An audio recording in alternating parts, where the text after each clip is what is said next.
I grew up on a ranch with water, flowers, and animals. And Columbia Green has given me this opportunity to work with an amazing group of people trying to put basically gardens in the sky, which in my family learned about how important it was to have nature around you. And now I love the cities, and now I get to be one of the individuals to bring back this nature into cities and again, bring gardens into the sky.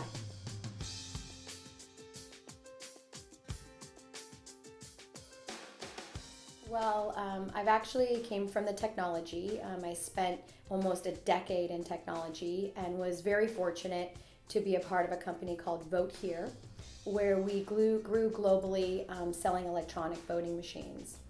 And through that experience, I was able to travel the world, and I was very fortunate to travel to Africa, where I started to see a real importance around a couple key industries. One is grain, and the other was water.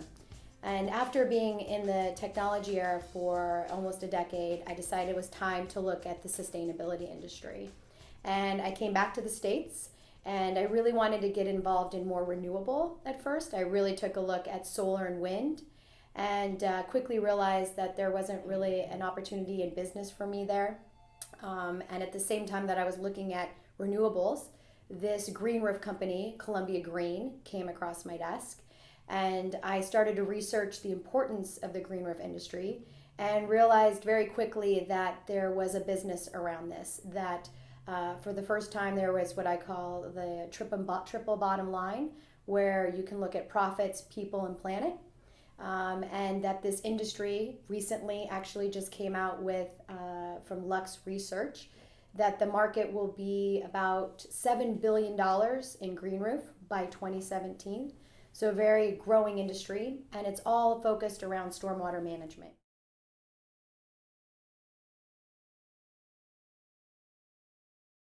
Columbia Green is a green building company, and we focus our first technologies around green roofing.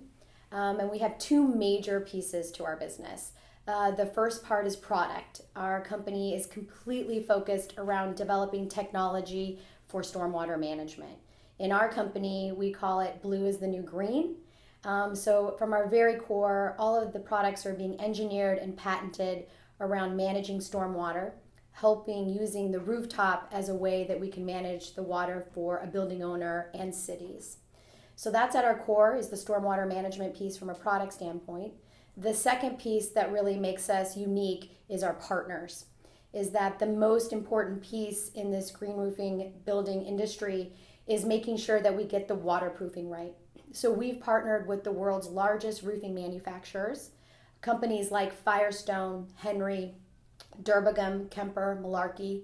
These companies are able to sell the roofing membrane and the green roof system with what we call a single source warranty. So our company is able to go after this billion-dollar market, meeting these building owner demands by offering a 20 to 30-year warranty from the membrane to the green roof system. So that's a little bit about our products.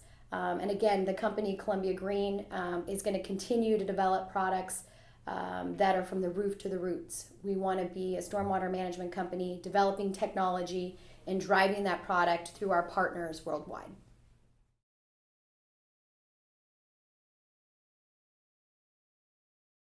I definitely see Columbia Green being a worldwide leader in the green building industry. Again, with this Lux research talking about the growing green roof market being $7 billion by 2017, with our partners, we plan on growing internationally to capture that market opportunity.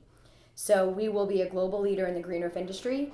We're also, like I mentioned before, going to continue to develop amazing products and technology from the roof to the wall to the roots, and products that take stormwater management from outside of the building and inside of the building to the toilets, the sinks, and then taking the air conditioning condensation and taking that and putting it onto the green roofs for an integrated stormwater management system from the outside of the building to the inside of the building. So we plan on keep developing technology and driving that through our worldwide partners over the next 5 years.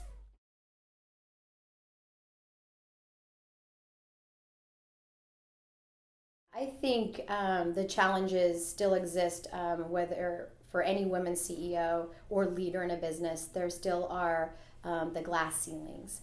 We still have to work very hard to get through that. I think, though, that the opportunity with regards to the sustainability industry is that we have a real opportunity to make a difference here. I think women are really sought after in this industry because of a variety of reasons. These are also challenges, but it's important that, of course, women are very gracious, we're kind, Mother Earth, that comes across great as a woman in this business. But the other side of this is that being a CEO as a woman, you also need to be determined and you need to be strong. And that's a real challenge for women. How do you be both soft and gracious, but at the same time take your company, and with that I mean, developing partnerships, you're building a great team, customers, vendors, people want to do business with you. And that's a great part about what women have, and it's gracious, and that's great. But there's another side to business, and it's being strong and determined and getting your team through very hard times, making very hard decisions. And as a woman, I think that's challenging. And the third, I think, that we always see as women is staying focused. We are always trying to balance a variety of things. We're great at it. We have our family, we have our community, we have our career, and these are all great things that we're juggling. But as a CEO, it's so critical to be focused. You have to, again, with that determination and strength and courage, you have to stay focused. And that's very challenging when you have other things that you're trying to manage. But again, I think these challenges are more opportunities, and there couldn't be a better time for women, particularly in sustainability, to step up and show their strengths of both being gracious and strong.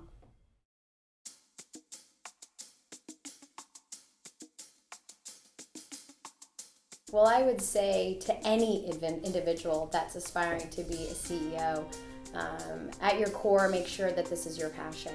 Because when you decide to do this, it's not always that glamorous. In fact, I think a lot about Columbus and sailing the ocean blue. And while there are a lot of great smooth sailing days, there are a lot of days that are stormy and trialing. And it's really going to take a lot of effort on your part to stand up and be a leader. During those hard times, that's not the times that you get to have a bad day. That's actually the time that you have to step up and be a leader. You have to actually make really tough decisions, and you have to make sure that everyone behind you is like, okay, that's the decision, we're moving forward. You're actually a real cheerleader during the hardest of times.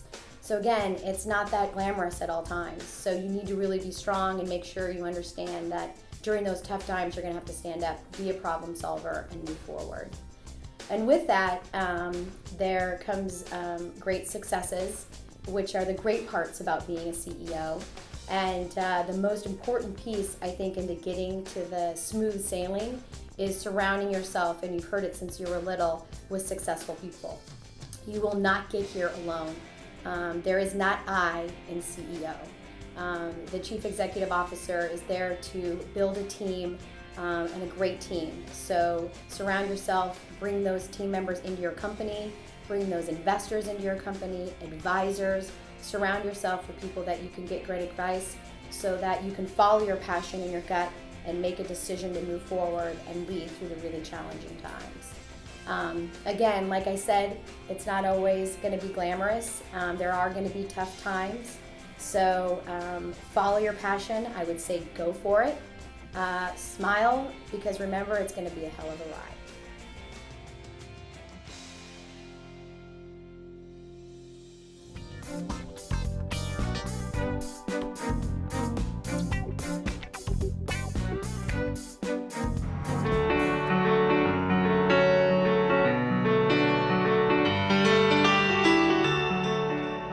The very first reason we got into farming was so that we could live the farming lifestyle. That was the whole goal. That's why you bought that first little red farmhouse. That's why we got those sheep and that pony and those very weird cows and the rest of it. It was just to see, like, can we do this? And the answer was, you cannot make a living off, 7 animals and their little offspring. Not gonna happen. So when you saw that magazine in the horticulture department that day, like Green Roof Trade Show, that was the ticket in. Right. And the other part of it was wanting to have a business that I felt supported our values. We both got our masters in sustainability. That's, environmental values are part of who we are, and we didn't want to just grow geraniums for the wholesale market or something and not really feel like it related to our real goal in life. Whereas Greenroofs does. It's definitely part of improving the planet, and we felt like that was important to us. And making lots of people happy. And we use organic fertilizers, nothing but organic methods. Well, and it's great because it means I can be out in the greenhouse with the baby, and I'm never worried that there's some pesticides around, or some other thing. She's eating the dirt on the floor of the greenhouse, and she's shoving the soil in her face.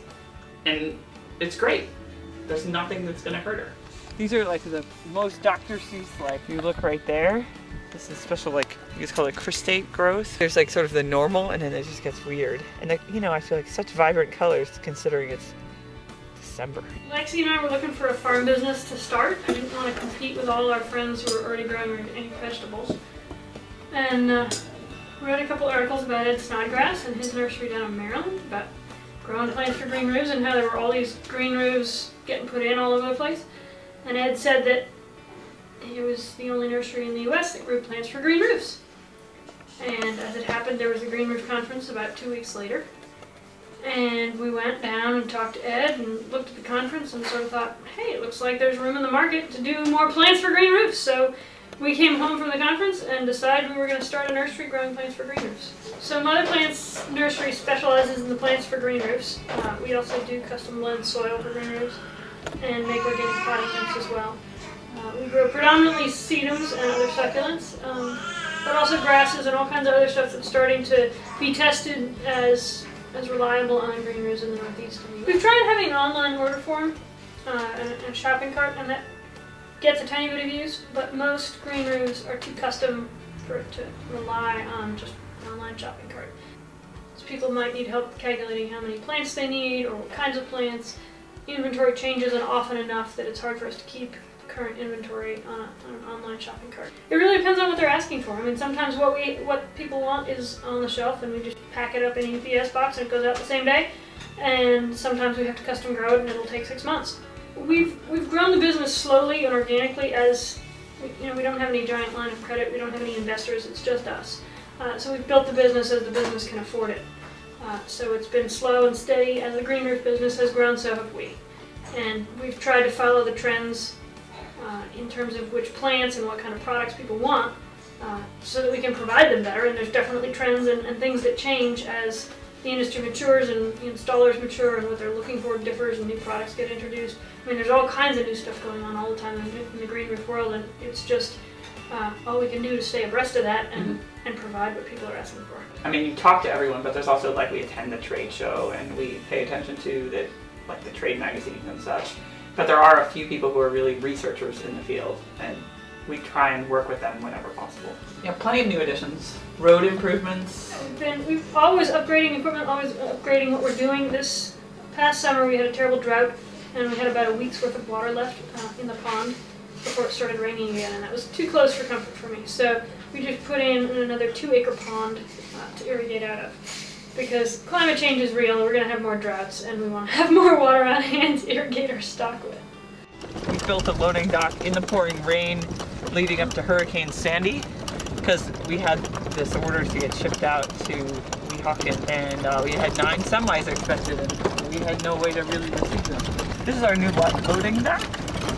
All the tractor trailers backed right up in between those 2 orange lines, and we had a bunch of equipment here to get it all loaded, and it all went off fine. The plants now have a very nice view of the Hudson River and the Manhattan Skyline. Green walls is another part of the business, and they're more challenging to be successful with than green roofs. Because a roof is basically just a little garden, just happens to be on the roof of a building, so the access to sun and water is fairly normal, and so you can walk away from a green roof. A green wall you can't ever walk away from. It's a huge amount of effort and infrastructure and maintenance to keep the thing going. And I think at the onset of the industry, people underestimated that and oversold them to their clients. And that certainly hurt us and hurt a bunch of clients. I hope that we can figure out green walls a little bit better, make them maybe less expensive and more reliable. We don't live in a part of the world that green walls naturally work well in. More tropical areas, I think, they just work pretty easily. We live in a place where like there are some like engineering hurdles and some botanical hurdles there. There's just industry trends, things like there's a lot of interest in modular green roofs that there wasn't even a few years ago. There's more different kinds of modules out there. Different people coming in with new ideas and improvements. It's kind of fun to see. Installers are getting more sophisticated about how to install green roofs and the ways that you can plant the plants and times of year, which expands the time of year people are willing to plant green roofs and expands the kinds of products we offer because people ask for different things now. It used to be that we only grew plugs because that was the only thing people seemed to want. You know, installers are more comfortable with unrooted cuttings, pre-vegetated mats, and modules. It's kind of nice to have more diverse ways to provide plants. These plants right here, you see this, these are on our website here. This right here is native to South Africa, the mountains of South Africa. They're just so lovely. It's kind of neat to be able to be out there at the auctions, at the trade shows, all this kind of thing, and you're kind of one of the only women, or maybe the only woman, all the time. And I've never seen it a hindrance. Like, I've never had guys belittle us in any way. I think people are pleasantly surprised to have women doing jobs that they don't expect women to be doing. Because, you know, a truck pulls into the nursery and needs to be unloaded with a forklift. I'm running the forklift, the skid steer, the tractor, whatever piece of equipment it is, and they're always surprised that it's a woman running it, often wearing a baby. I was going to say, they're delighted to meet the children, you know? And I know how to run the piece of equipment just fine. And that clearly surprises guys all the time. I think it's worth saying we have women and men working for us too. Like, we have a nice like gender balance at the nursery. It's not like just women or just men or something. Like you saw out there today, Paul, just like it's the middle of December. He's very cheerfully out there, no matter how cold. It's kind of great. I guess one of the reasons we started Motherplants also was that we wanted a home-based business that we could raise our kids as part of, rather than having to leave and go somewhere else to work. We could stay home, raise the kids, and run a business all together, which does make our lives kind of crazy sometimes, but does mean that our children know how to drive tractors at the age of 2. Like the first pickup truck we had, all deliveries and all site visits were in diesel, hybrid, grease car, and grease truck. And I'd drive to New York City on waste vegetable oil, and I remember delivering plants out of the back of the old truck and finding on the sidewalk like restaurant grease and throwing it in the back of the truck to get home. We just installed an all natives green roof in Syracuse actually a couple of weeks ago. We don't usually do installations, but we did this one. And it's only species native to New York State. It's grasses and wildflowers that are being tested as part of a research project. So it's 2,500 square foot native only green roof, which we're really excited about because we're interested in having a greater diversity of plants available to us. As designers and ecologists, sedums are great plants and they are very reliable, but it's nice to have other plants as well. It's kind of neat to expand the plant palette out of what was the classic European plant palette. That's kind of what's going on right now. We're finally getting the North American natives to become part of what will be our North American green roof offerings. The reality is, to live well on a roof, they often are living in these like kind of stressed, lower nutrient. Some of them go reasonably fast, but they're not your average like super fast colonizer. Like, oh, this looks pretty good, and I'm pretty happy here, even though it's like I have almost no soil to live in. You know, like life's good.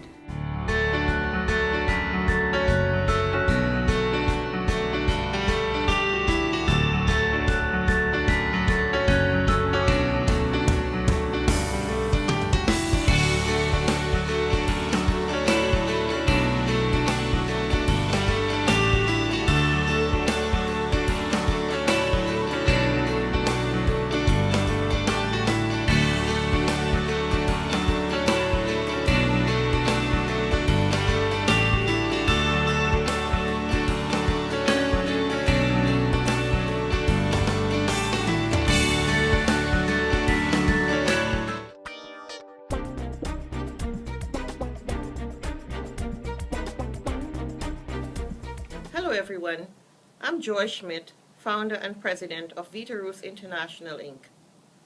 For those of you that don't know me, I was initiated to the green roof industry 20 years ago working alongside Wolfgang Behrens, the father of green roofs. I am honored to have been involved in some of North America's most celebrated projects, including the Ford River Rouge plant, the Vancouver Olympic Village, as you may have noticed the picture behind me, and the Jarvis Convention Center. As you all know, sustainability is a noble cause, but it doesn't sell itself. However, success does not come easily. In the following video, I share with you, fellow green leaders, some of the challenges I faced and the strategies I used to overcome them to build a sustainable green roof business over the past 11 years. Let's continue to retrieve our green footprint, one roof at a time, in a manner that makes good business sense and gives our corporations and communities a very real and lasting sense of pride.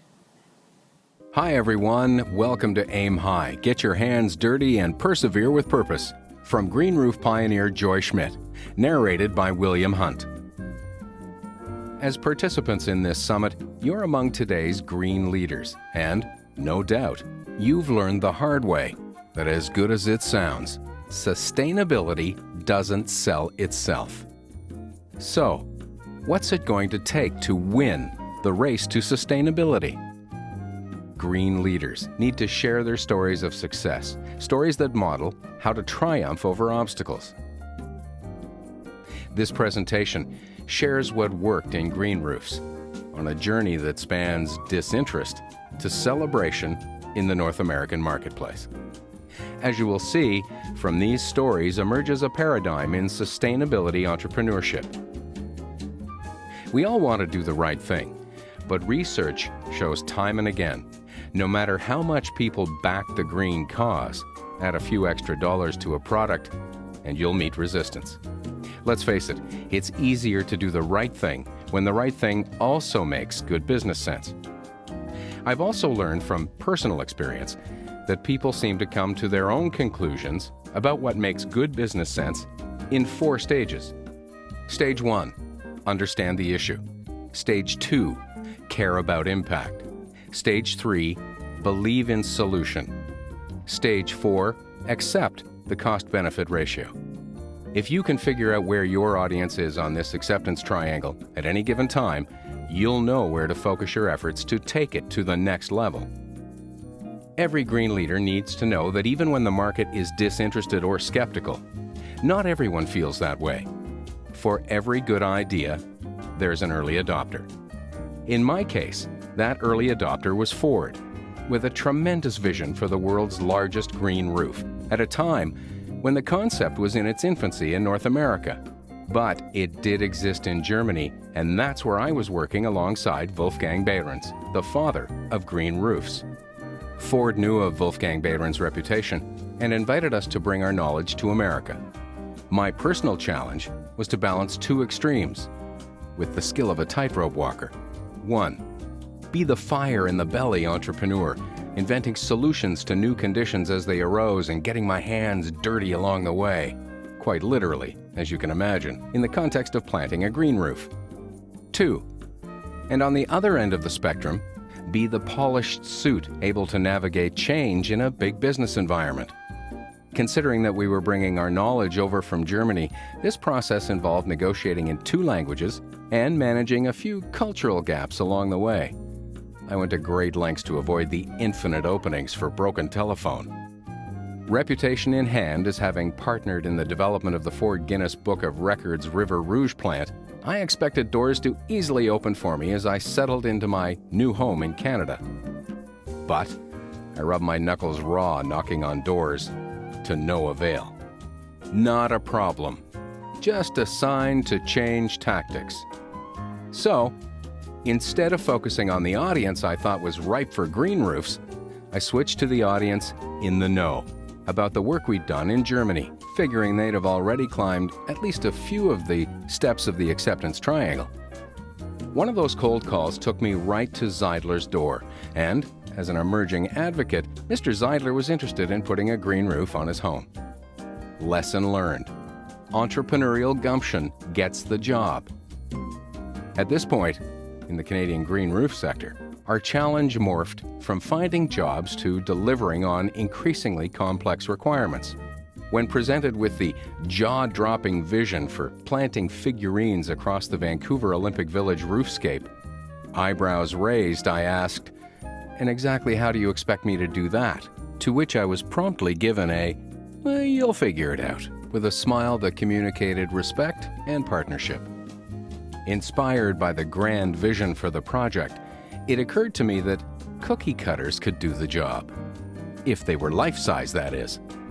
Without a moment to spare, we got a local metal plant to build these hilariously enormous cookie cutters, which work just as well for separating plants in the sky. Olympic Village was tremendously gratifying work because we pushed the creative limits together. The Roastery Coffee House represented an interesting opportunity to use a green roof to go beyond sustainable and add monetary value to a business. A coffee shop with a rooftop patio is nice, but a coffee shop with a rooftop patio surrounded by green, well, that's just a piece of zen in the heart of the busy downtown core. It's still one of my favorite lunch spots, and every once in a while I end up giving a talk to a tour bus chock full of kids coming to check out the garden in the sky. So, we began the story of the zealous early adopters at Ford, and now we arrive at a different type of first: government. The mayor and 10 city councilors had to buy in before we got the green light to proceed with the City of Waterloo project. This process involved discussions and presentations that spanned a 3-year period. But once won over, we didn't just gain a client, we gained an influencer. From the extensive coverage of the project on the city's website that even includes an active rooftop webcam, to the invitation to participate in subsequent city projects. Sustainability entrepreneurship is about always being 2 steps ahead. So, we're already asking ourselves, what's next in green roofs? We need to create the next generation of advocates. We need to expand the product and expand the value equation. Butterfly gardens, urban vegetable gardens, wall gardens. And we also need to increase market understanding of how, why, and when sustainable equals good business sense. Reduce landfills, reduce maintenance and replacement cost of roof, develop opportunities to employ green roofs as profit centers. Finally, we need to continue to reinvent the product for expanding markets, climates, and design requirements. Thank you to all involved in the green roof projects that were shared in this video.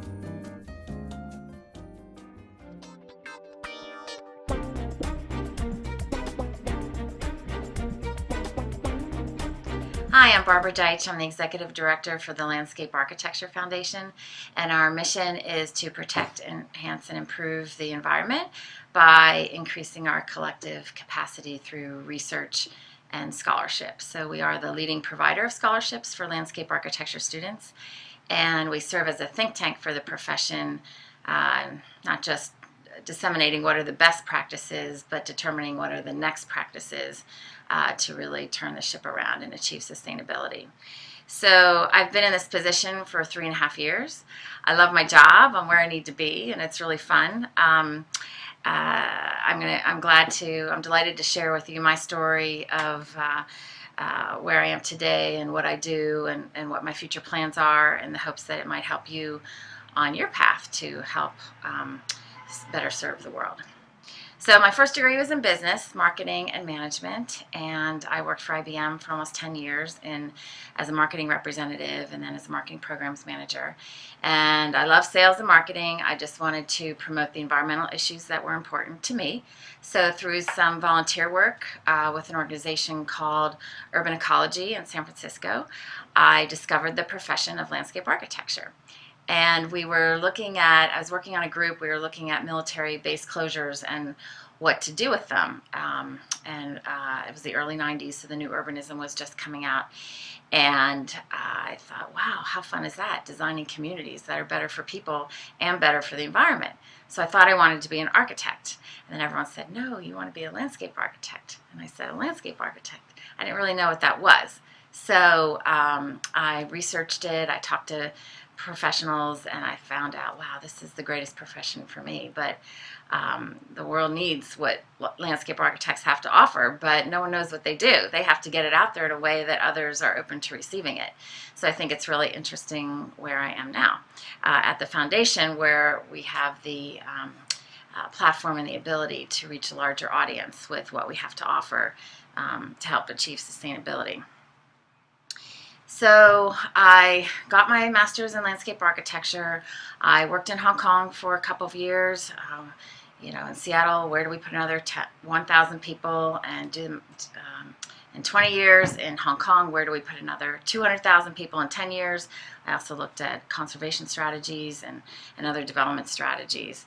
I came back to Seattle and taught for 2 years at the University of Washington, and then came to Washington, D.C. in 2001 and discovered the nonprofit sector.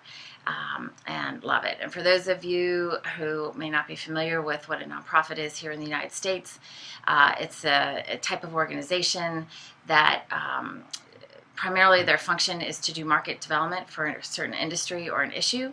Nonprofits invest in research and provide, do advocacy and outreach, public awareness, education, demonstration projects, those types of market development activities that the government won't or can't do, and nonprofits and for-profits won't or can't do. So they play a critical role in the marketplace. And so since I've been here in DC, I worked for an organization called Casey Trees, and it was there that I discovered what green roofs were. In 2003, we were on the rooftop for an award ceremony, and I looked around, and DC, all the buildings are 12 stories. And so looked around, and you get a great perspective from the roof. Look at things in a new way, and you get away from everything. And I thought, wow, all this wasted space, and it's ugly. If I were a developer, I wouldn't want to, it's like not leasing out a whole floor of your building to not use the roof. And so I said to my colleague, Dawn Gifford, who was then the director for DC Greenworks, what can we do with this roof? And she said, well, let's make it a green roof. And I said, what's a green roof? And so that was the beginning of my involvement with green roofs. And after I understood all their multiple benefits, it was just something I, connected the dots with our combined sewer overflow issues here in DC, where I was looking down on the streetscape from that roof, and I knew that every time it rains a half an inch or sometimes as little as a tenth of an inch, we have a combined sewer overflow event here in DC. And those trees, those gorgeous mature shade trees, their leaves are like cups, and they hold up to a tenth of an inch of rain. And Dawn said the green roof held up to the base green roof, an extensive green roof held up to an inch of storm water in this area. And I thought, well, how many of these green roofs and trees do we need to really manage our stormwater? Can we plant enough trees and green roofs to make a difference? And so I then got a grant from EPA and put a team together with the modelers who designed the tunnels for DC, and we added the contribution that trees and green roofs make towards reducing stormwater runoff, and built what we called the green build-out model. So you can search it and find it. It looks cumulatively across the city and shows significant improvement in stormwater as we try to find the optimal balance between gray and green infrastructure. So this whole work of quantifying benefits to show value stems from my marketing and business background, and then I take that with me when I came here to the Landscape Architecture Foundation, and now I'd like to show you a few slides about what we're doing here and how I'm continuing that work to show value. As I said, we're a think tank for the profession, and what we're working on is this concept of landscape performance, because the big idea is that design professionals, property managers, regulators, and the general public have become increasingly aware of techniques to improve a building's health and efficiency, yet there remains a general lack of understanding about landscape and its potential to make a significant contribution toward achieving sustainability. So the big idea is to make the concept of landscape performance as well understood as building performance in today. And implicit in this idea is the understanding of both landscape and performance. So landscape encompassing natural processes, natural resources, and people at a hierarchy of scales, including both the built and natural environments. Performance, coming from a business background, is providing a measure of the efficiency with which something fulfills its intended purpose. So landscape performance is putting it together to achieve sustainability. And most everyone believes that green is good and more green is better, but how much do we need to turn the ship around and truly achieve sustainability on this planet as life as we know it?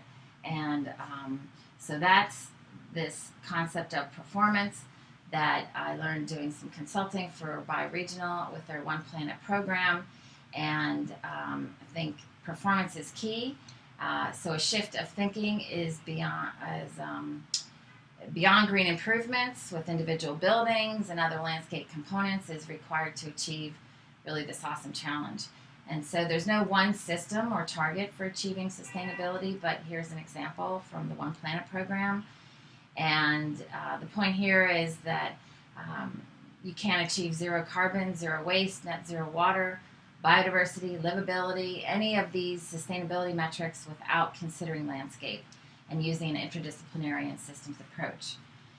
So if you want to be part of the solution for these, to achieve these performance objectives, then you need to be able to quantify the benefits of landscape solutions. And this is First Lead Building here in DC, and you can Google it in 5 minutes, find all the quantified water, waste, and energy benefits for the building. But when you look at a typical case study for a landscape project, you can't do that.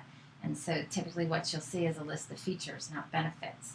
We have 10 new trees, we use recycled materials and native plants, certified wood.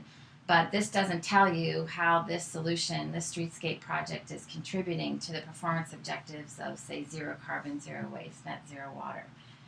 So the next best thing, as any good designer or marketing person knows, is that you're trying to understand the client's needs and provide solutions. And to do that, you have to show the benefits of your solutions. So you might say, well, we're reducing stormwater, we're increasing sales activity in the surrounding stores by having this enhanced streetscape. But that, again, doesn't tell you how you're contributing to the bottom line for zero carbon, zero waste, net zero water, for example. So the next best, so what we're trying to get to at the foundation is to have everyone think and set performance objectives and think in terms of quantified benefits. We need to be able to quantify the benefits of the streetscape projects in order to show its value and participate in this evidence-based design world. And investors want to reduce their risk, so they want to see evidence through quantified benefits that these solutions work. So in response to this critical gap in the marketplace, the Landscape Architecture Foundation, we developed the Landscape Performance Series. And this is a series of online tools and resources to show the value of sustainable landscape solutions and provide tools for designers and agencies and advocates to quantify the benefits and make the case for sustainable landscapes. I don't have time to show you the whole thing, but please go visit our website or we can do webinars for you, but I'm just going to show you what's unique about this series and so you have a taste of what tools are here for you.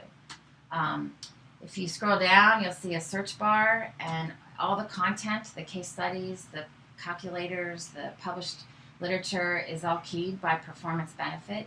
And so you can search on that benefit. Here's economic, and then all the case studies and all the published works, calculators, and scholarly works with quantified economic benefits will be returned. I'm going to take a second to show you the case studies and why they're unique. They're unique for 3 reasons. They have the before and after or traditional versus sustainable images, then the quantified landscape performance benefits, and then the method on how you determined each of these. And these so the images are to show the power of creating place as well as the value of a well-resolved design. The performance benefits are meant to be not just environmental but social and economic as well. And I'll read some of these for you. You eliminated the need for irrigation by using drought-tolerant native plants. We added over $1 million in annual city property tax revenues. We created 2,000 new jobs by 2006. We estimate 5,000 new jobs by 2015. We increased the development site property values by 1,400% between 2002 and 2009. And it goes on. And each one of these benefits there is you have to show the method for how you achieved it. So here you can see how they increase the developer yield by 10 to 12% by consolidating stormwater management and consolidating the development sites as well. So this is part of the site planning process that a designer would go through. Each case study also shows the sustainable features, which are where you might put your BMPs, your design interventions, your constructed wetlands, your green roofs, your native plants. These are the features that help drive the performance of the project. The case studies have other information on the challenge and solution, the cost, the lessons learned. There's other images. I invite you to please explore these and use these to help make a difference. For my plans for the future are to continue building content for the Landscape Performance Series so we can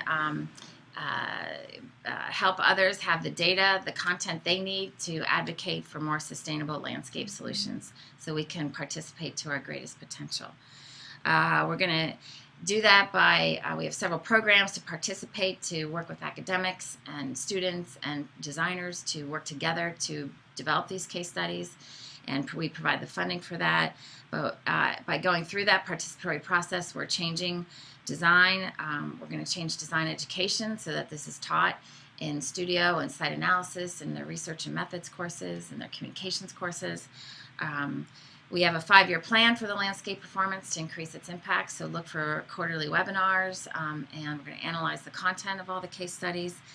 And we're also going to assess the performance of the Landscape Performance Series. And it's one thing to increase awareness about something, and then more and more people are using it, but what we really want to get to is to find out how people are using it to make a difference toward achieving our mission, which is to achieve sustainability. So obviously this is what I'm going to be doing for a while. It's going to take some time, but it's fun. And on behalf of the board of directors and staff here at the foundation, we want you to know that we're all very clear that the time is now for all hands on deck to restore the health of this planet, and that we have a critical role to play. And in closing, I want to thank you for your good work and joining this effort, and to give back and make a difference. So I hope you'll enjoy or use the Landscape Performance Series, and I've helped you in some way, and look forward to please ask some questions during the Q&A session. Thanks so much.